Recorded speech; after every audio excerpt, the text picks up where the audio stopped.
Good afternoon, everyone. Welcome to today's seminar, co-sponsored by Injury Control Research Center and Medical Informatics Program of West Virginia Clinical and Translational Science Institute. Today's speaker is Dr. Zhu. Dr. Zhu is assistant professor in the Department of Epidemiology at WVU. He received his PhD and master's degree in epidemiology from the State University of New York at Albany. He completed his medical training at Beijing Medical University, China. Prior to joining WVU, he served as the project director of the Crash Outcome Data Evaluation System for the New York State Department of Health from 2002 to 2008. Dr. Zhu's primary research interest is the epidemiology of travel behaviors and traffic safety, including calling and texting while driving. His research has been supported by the NIH and the CDC. So using large-scale population data and translating the results into policy making fits nicely with the mission and priority of Clinical and Translational Science Institute. So that's why we're co-sponsoring this seminar. But first, I will give you some background information. I will discuss our study population, the teenage drivers. I will introduce the exposure, graduate driver licensing policy. And I will review some typical previous research. Then I will discuss my project, including objectives, methods, results, and discussion. And last, I will give you share my experience about using large-scale data to evaluate policy.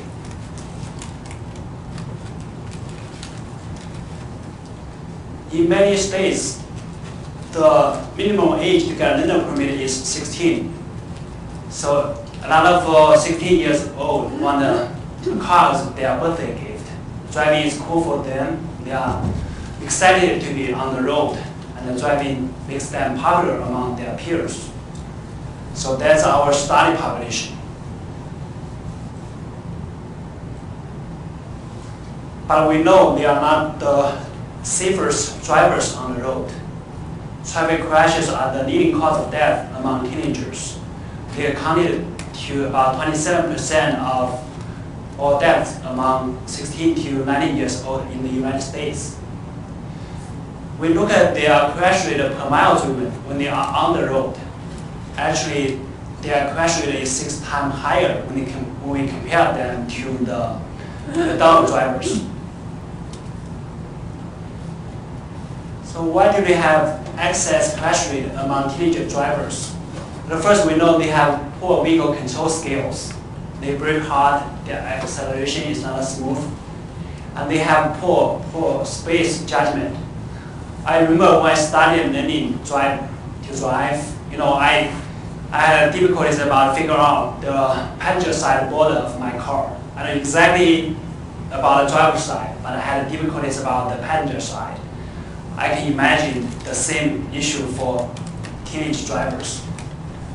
They may fail to recognize hazards. They may have poor decision and stress. When they are on its way to crash, they may get stressed out and they fail to do anything to avoid that crash.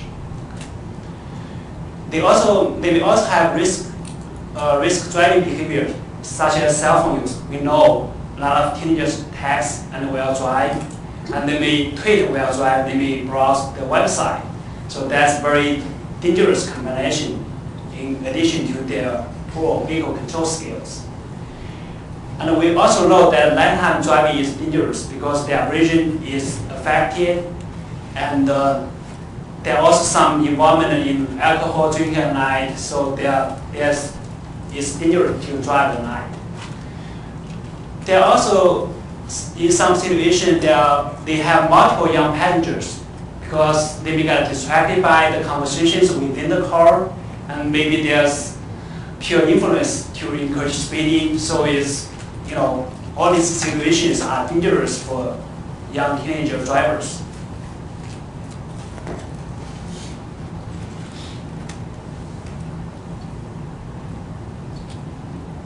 So let's look at this cartoon. Okay, we know the teenage drivers are not the safest. Okay, so we want them to be a safer driver. But if they cannot drive, they cannot gain the experience. So the safer driving comes from experience. So we need to allow them to drive and allow them to gain experience. That's all gradual driver licensing about. So this is the phased approach to initiate driving. This allows teenage drivers to acquire experience in both vehicle control skills and in judgment and decision making on the road and the conditions of minimum risk. So basically, we want them to gain experience when the risk of crash is minimum. There are 3 phases in GDL. So the first phase is called extended learner phase, which is about 3 to 12 months. During this phase, they have to be supervised all the time. Okay. So this kind of shows there's no sweet moment for a mother than what spent teaching her child. Okay. So probably some of you had a teenager, or you graduated from your driving experience, and you are now a safer driver, and you had a very good experience with your parents or with your teenagers before. So the next phase is intermediate phase. In this phase, they can drive unsupervised, but it's under low risk conditions, such as during the daytime or carrying less than one or 2 passengers. The graduate driver lesson is about regulating teenagers under age 18. History of GDL. GDL was first implemented in New Zealand about 27 years ago, and then it was introduced to our Canadian neighbor in 1994. The first state to implement GDL was Florida, which was mid-96. The last state to pass GDL was North Dakota, which is 2012, just a couple of years ago. So let me review some GDL evaluation research. The first is by Todd Walker. So this is about the effectiveness of GDL in Florida. So for their GDL provisions, their extended interface was 6 months, and their lifetime driving restriction was from 10 p.m. for age 15, 11 p.m. for age 16, and 1 a.m. for age 17.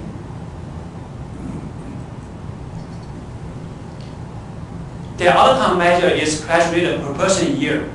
Okay, so they found that the crash rate was reduced by about 19% for age 15, about 11% for age 16, and about 7% for age 17. There's no change in crash rate for age 18. The next study is by Dr. Foss from the University of North Carolina at Chapel Hill. So this is for evaluating North Carolina. This article was published in JAMA in 2001. So their extended learner permit is longer, it's 1 year. And their lifetime driving restriction started from 9 p.m. So in their study, they identified a 27% reduction in crash rate per person years. The next study is by Dr. Jin Shook from the University of Michigan. So this is to evaluate the Michigan GDL. So for their GDL provisions, their extended interface was 6 months. And their lifetime driving restriction started from midnight. So according to these 3 different states, you can see there are some differences between the GDL provisions. Some are stronger, some may be less strong. For this study, they compared the 2 2001 data with the 96 rate, which is like 4 years after the GDL passage. So this shows the longer effect of GDL. So in Michigan, it suggested about 20% reduction in crash rate per person year. The last study I'm going to review here is by Dr. Scott Madsen, which was published in JAMA about 3 years ago. And this is a national evaluation. So they studied about 22 years of national data. Their definition of GDL is extended interface greater than or more than 3 months. For intermediate phase, the nighttime drive restriction from 1 a.m., the passenger restriction is less than or equal to 1 young passenger. This is one of their tables, so it's for age 16.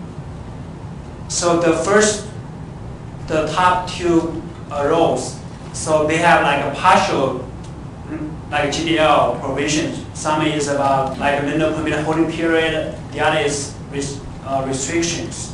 They are not considered GDL yet.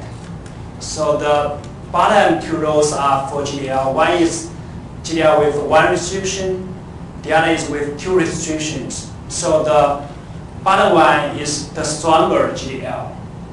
So they've identified about 16 to 26% reduction in crash rate per person years at the national level. So to summarize the previous GDL evaluation research, so we've identified these 12 state level and 7 national studies. Generally, a 15 to 40% reduction in crash rate per person year was identified for age 16. And the difference because they are from different jurisdictions, their definition of GDL is different, they may have various strengths and different data years. So there has been a lot of research about evaluating GDL. So there are still a missing piece for this scientific puzzle. So if we cannot make scientific advancement, why bother? Actually, there is some research gap. So we know under GDL laws, teenagers may drive fewer miles. This is because we have the window permitted period, which is extended. So before GDL, they get a window permit. 2 weeks later, they pass the road test. They can drive all the time. But now they have to drive supervised for like 6 or 1 year. So they cannot drive by themselves alone during that period. So this way, they, naturally their driving will be reduced. And they cannot drive at night. And their full license is delayed. Before they can get maybe a license at age 16. Nowadays they will get it at age 17, sometimes maybe age 18. So their full license is delayed. But this managed reduction hasn't been quantified before. So we know GDL can reduce crash rate per person years, but we haven't estimated the managed reduction. And all the research was about crash rate per person years. Those study has worked on crash rate per mile driven. This is the rate when they are on the road. So this is a better indicator about their driving safety.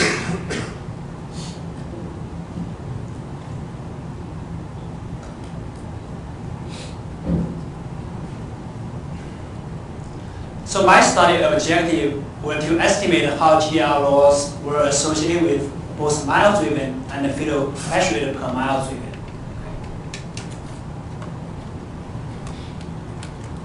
How do we get the mile driven data? This is from an existing survey. It's called National Household Travel Survey. This is a complex survey. It's a weighted sample of non-institutionalized U.S. civilians. So this is done every 5 to 6 years. There's one in 95 to 96, one in 2002 to 2002, one to 2002, another in 2008 to 2009. The next one will be probably in 2014 to 2015. So you can see a lot of people were participated in this survey. So in 2008 to 2009 is about like 350,000 respondents in this survey. So this is computer-assisted telephone interviews. A lot of like participants, they were instructed to keep a trip diary. So they record all the trips during the randomly assigned 24 hours. Okay. So you can see about 80% of respondents participated in this trip diary. And because this is a complex survey, they have a risk for selection probability. This way you can adjust for non-response and the presence of multiple household phones.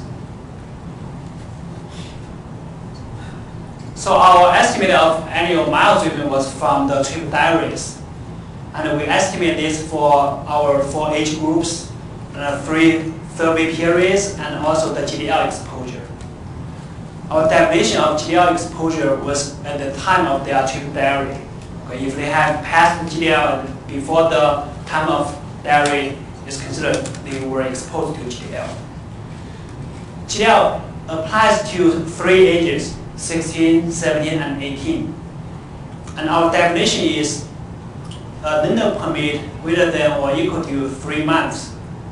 They have either the lifetime driver restriction or passenger restriction during the intermediate phase. We estimate the average annual miles, or we divide the total weighted miles by the total weighted number of respondents. And the variation of the average annual miles driven was done by weighting. In terms of outcome, like drivers involved in fatal crashes, we use FAST. FAST is the census of all the fatal crashes in the United States. This is publicly available. So we use 3 years of FAST data. So basically from May through the following April for 95 to 96, 2001 to 2002, 2008 to 2009.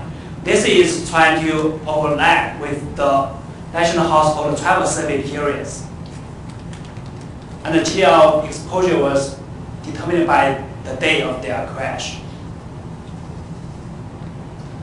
How do you estimate the crash rate per miles driven?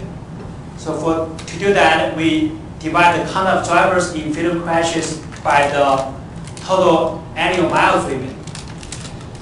To estimate the total annual miles driven, as we know, we get this from the National Household Travel Survey data. But the household survey data has 2 components. One is just the travel behaviors. So we see about 80% participated in the trip diary. All the weighting was on the regular household surveys, not on the trip diary. So we scaled up this annual miles driven to represent the whole nation.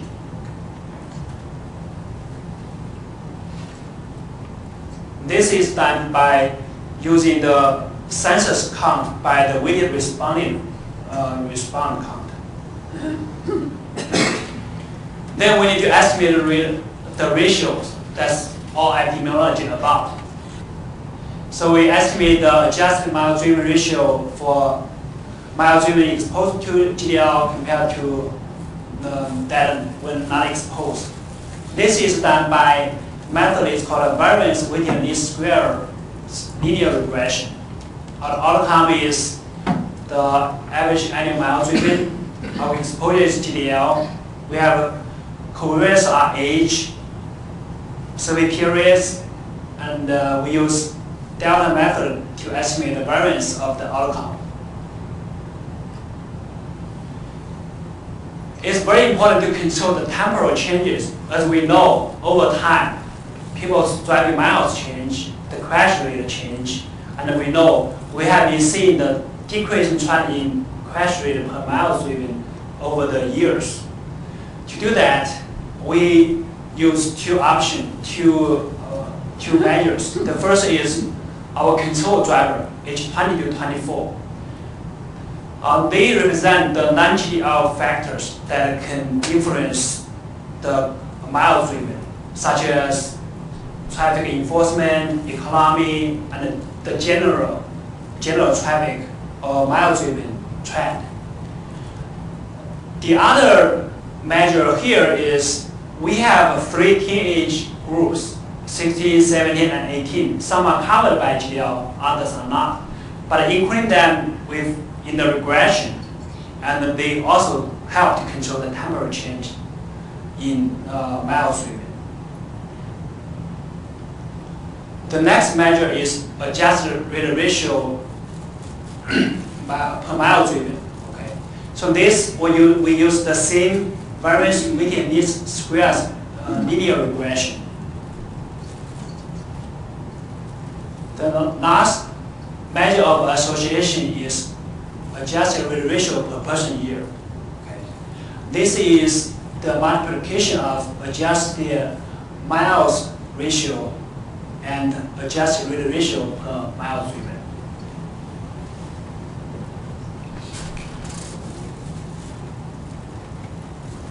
Let's look at our results.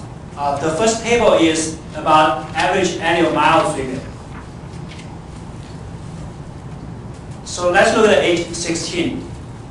So for 95 to 96, all of them were not exposed to GDL, and their average annual miles was about 2,800 miles. Okay. For 2001 to 2002, about 1/3 were exposed to GDL, and the average annual miles was about 4,100.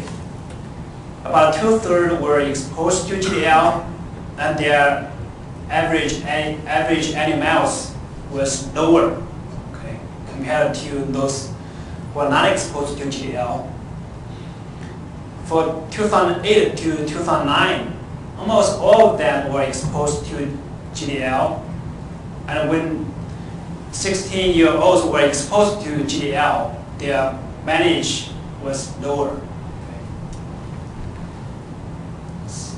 Then let's look at the adjusted miles driven ratio. So we can see the ratio here is 0.79. This means there is 21% reduction in miles driven after GDL. And for age 17, the point estimate was 0.80. The confidence interval is from 0.63 to 1.303. So it's wide. It's just included one. One means no association between GDL and miles driven. And for age 18, the point estimate was 0.92. So we don't see much effects here. The next table is the crash rate per mile driven. From this table, we can see that with the increase of age, the crash rate per mile driven was lower. Here you can see that age 20 to 24 has a much lower crash rate per mile driven compared to age 16. We can see that, safe driving comes from experience. Our interest is the adjusted rate ratio per mile driven. We can see for age 16, the point estimate is 0.83. And for age 17 and 18, it's very close to 1. The next is adjusted rate ratio per person years. From this, we can see that we see a 35% reduction for rate per person years for age 18. The reduction was smaller for age 17 and 18. We did some sensitivity analysis. So in some states, the GDL laws didn't apply to those who had a license before when the law was passed. So this is called grandfathering. It's common in policy analysis. To do that, we limit our analysis to only those GDL who are exposed to GDL for a sufficient time. It is 1 year for age 16, 2 years for age 17, and 3 years for age 18. From our analysis, the estimates didn't change much. So we concluded that misclassification of some teenagers in TDL exposure was not an important factor in bias. To summarize our main findings, we found a 35% reduction in fatal crash rate per person year for age 16. Half of the reduction was due to their reduction in average mile driven. Half was due to their reduction in crash rate per mile driven. So age 16 becomes safer drivers. For age 17, we found a 17% reduction in fatal crash rate per person years, but we haven't found a reduction in fatal crash rate per mile driven. We did find the reduction in driving miles. For age 18, there was little association in fatal crash rate per person year, average mile driven, or fatal crash rate per mile driven. Our study has a strength that makes our study different from the other studies. We combine information from 2 national data sets. We get the information about mile driven, and we evaluate the association between GDL and the mile driven and crash rate per mile driven. When Todd first published his article in 2001, he mentioned it's very important to estimate the information about driving exposure. And it's very important to evaluate the extent to which GDL reduces crashes by producing safer drivers, independent of the benefits that result from reduced exposure of young drivers to high-risk conditions. So about 13 years later, we are glad that we are able to provide some estimate of this driving exposure and this kind of estimates. Those studies are without. Every study has limitations. The first is because of the National Household Travel Survey was done every 5 to 6 years. And this may limit our ability to adjust for temporal trend. Because this is a national sample survey, although we have about 17,000 teenagers in our data, but we use that data to represent the whole nation. So this way we still have unreliable estimates by the state. We have to estimate at the national level. Still is a wide confidence interval. And we may not be able to remove all the confounding due to regional variations. The next limitation is about we included all the lessons in main analysis. We may misclassify some TDL exposure. Comparing of our study with the previous studies. So our estimate was generally comparable with the previous studies. What are the reasons for the reduction in mileage? Okay, so we found a 20% reduction in annual miles driven for age 16 and 17. One reason, because of the extended dinner phase, the parents may be busy cooking and they cannot supervise the teenager. There are other reasons. Some states require minimum practice hour, so they have to drive certain hours during the day, certain hours during night. This may prolong the extended learner permit.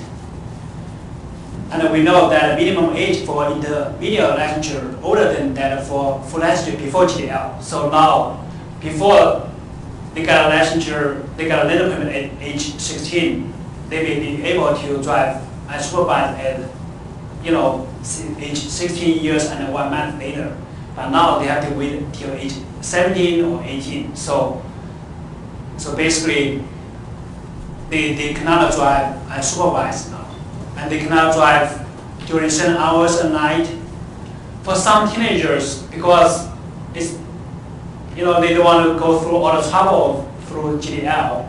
They may wait till age 18 to get a learner permit. This way they avoid GDL at all. Then they didn't drive at all when they were age 16 and 17. Another point I want to point out here is, if we look at all these age groups, you can find that a reduction in average annual miles driven for 2008 to 2009. And this is due to the economic recession and high employment during 2008 to 2009. Because of the if people do not have a job, they will limit their driving to essential activities. They do not drive, for entertainment as much as before. In our study, we found some difference between age 16 and 17 in crash rate per mile driven. Why? Because for age 16, there are different provisions of GDL, such as extended learner phase, lifetime driving restriction, penalty restriction. All of those were the most common among age 16. So they combine to have a bigger effect for age 16. For age 17, they are going through the different phases. The restrictions are removed. And in some states, graduation from GDL is possible at age 17, especially when they pass the driver education course. For age 18, we found there were not a substantial impact by GDL. There were some hypotheses about increased crash risk for this age group, because they may drive less before reach age 18, or they may wait until age 18 to get a learner permit. So means they have no experience at all at age 18. We know, they may have a higher crash risk. But we didn't find, the increased crash risk for age 18. We compared this to a meta-analysis of data from 4 states: California, Florida, Georgia, and Wisconsin. And they didn't. And this is done by my team. We didn't find, the association between GDL and the crash risk for age 18. So were the other 2 researchers, Dr. McCord and Dr. Morris. But in another study by Dr. Scott Mason, they did find that crash risk is higher for age 18. But take that all in consideration, we do not think GDL is strongly increase the crash risk for age 18. So the take-home message for my project is our study is the first attempt among the first attempts to assess the extent to which GDL affects miles driven and crash rate per mile driven. And we did find a reduction in crash rate per person year for age 16. Half was due to the reduction in mileage driven, and half was due to crash rate per mile driven. For age 17, they drove fewer miles, and they didn't have reduction in crash rates per mile driven. For age 18, it was neither beneficial or harmful for age 18. Some work in progress. So all the previous GDL research was about drivers, and the non-drivers, like passengers, bus riders, pedestrians, and bicyclists are neglected. But we know GDL may have effects on them. If they cannot drive and they still want to go to places, they may ask their parents for a ride. They may use bus, they may walk, or they may use their bicycles. If they shift their travel from driving to non-driving, their exposure as non-passengers are increased.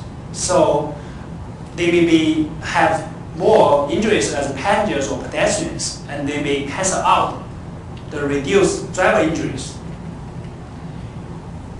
So for that, we are For the transport choices, we have completed our analysis. We have submitted our article to American Journal of Preventive Medicine. It's currently under review. We are finalizing our analysis for non-driver injuries, and we will probably submit our article within a couple of months to another journal. And I talked about the crash rate per mile driven and the crash rate reduction in mile driven. And this has been recently published in the Journal of Injury Prevention just this past week. So my topic is sponsored by WVCTSI. So Dr. Guo asked me to present some experience about how to use large-scale data to evaluate policy. So here I want to give you some points.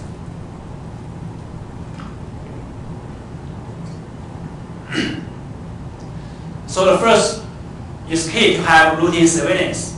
Data is the key. If you do not collect data, you can do nothing about it. You cannot evaluate policy. So in this, we have very good data from the fatal crashes, which is fast. This is done by every year. It's a national effort. We get data from all the states, and it's publicly available. And they already have a soft data set, and they have a data dictionary, and it's very easy to use.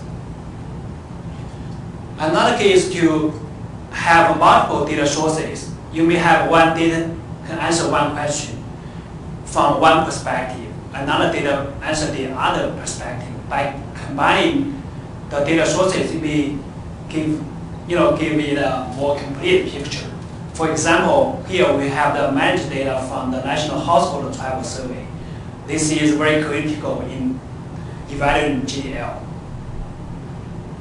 Another point is the limitation of secondary data. Because we are not collecting primary data, you are limited by what you have. For example, the National Household Travel Survey is done every 5 to 6 years. And this limited our ability to control confounders. And you may have some confounders you do not have in the data set. And the other thing is also, because we're limited sample size, our confidence interval was wide. This is all because of the limitation of the secondary data. I want to acknowledge my collaborators, Dr. Peter Cummins from the University of Washington and Seattle. He has done a lot of data analysis and revised the article a lot. Ms. Shungzhu Zhao provided a lot of supporting data analysis. Dr. Jeffrey Coben and Dr. Gordon Smith critically reviewed the article, the manuscript. I want to acknowledge Michelle Fields, Laura Williams, and my colleague at the Insurance Institute for Highway Safety. They helped to code the graduate driver licensing policy. Mr. Herbert Lin at our Injury Control Research Center for editorial assistance.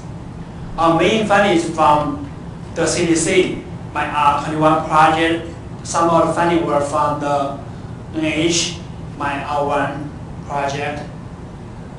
I want to thank our Injury Control Research Center and the CTSI for sponsoring this seminar. I provide some references. And thank you for your attention. Any questions?